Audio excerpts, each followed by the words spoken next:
Ça reprend avec beaucoup de joie, d'abord parce que je suis très honorée de la confiance que me font les associations membres du Conseil des chevaux. Et puis, je le fais avec d'autant plus de plaisir que j'estime que nous avons une chance extraordinaire d'être en Normandie, d'avoir une filière aussi riche, aussi diverse, aussi extraordinaire, n'ayons pas peur des mots, sur des domaines qui vont de la recherche de pointe que nous avons avec le site de Goustranville ou de la BO, avec un site comme celui dans lequel nous sommes au Haras du Pin qui est en train de renaître, qui démarre sa nouvelle vie, sans parler de Saint-Lô, sans parler de Deauville, enfin bon, on a des sites et tous les haras privés, toutes les structures privées qui sont dynamiques et qui sont magnifiques. Et puis, on a une chance aussi qu'il ne faut pas nier, c'est le soutien très important que nous avons des collectivités territoriales et en particulier de la région. Avant toute chose, l'ensemblier de toute la filière équine. Il regroupe toutes les familles de la filière équine. La deuxième chose, c'est qu'il est l'interface entre les socioprofessionnels que nous sommes tous et les collectivités territoriales, et en particulier la région Normandie, qui nous soutient et qui nous finance.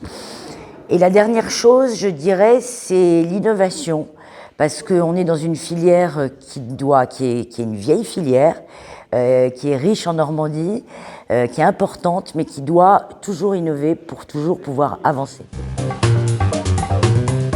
De réussir le Normandie Horse Meetup, qui est ce salon que nous créons de toutes pièces avec le pôle Hippolia, qui aura lieu au mois de septembre à Deauville, qui est un salon réservé aux professionnels, avec le fil conducteur du bien-être animal et du développement durable, mais aussi des entreprises qui pourront présenter leurs produits in situ avec des chevaux autour et des conférences sur des thématiques autour de la recherche, une formidable présentation. Je sais d'avance qu'elle sera formidable, c'est celle du professeur Denoy, avec des chevaux encore une fois. Et c'est un salon vraiment qui, j'espère, va avoir un beau démarrage afin qu'on puisse le pérenniser. Ça va être d'abord de continuer tout ce que nous avons commencé à mettre en œuvre depuis maintenant 6 ans. Parce qu'il y a eu beaucoup de choses à mettre en place.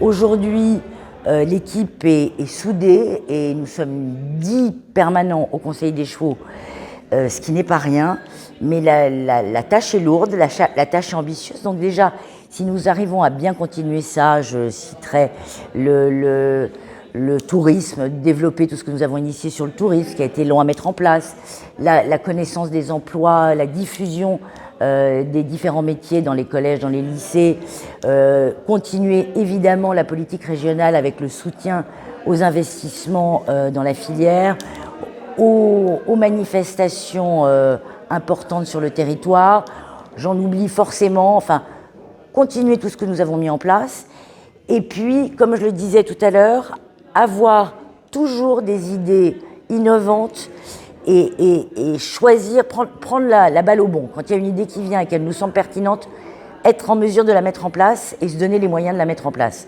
Comme le salon Normandie Horse Meetup, qui est une idée qui nous est venue comme ça après le confinement. Eh bien, on y va, on le fait. Donc ça, c'est cette agilité que je voudrais continuer à ce que nous ayons au sein du Conseil du cheval.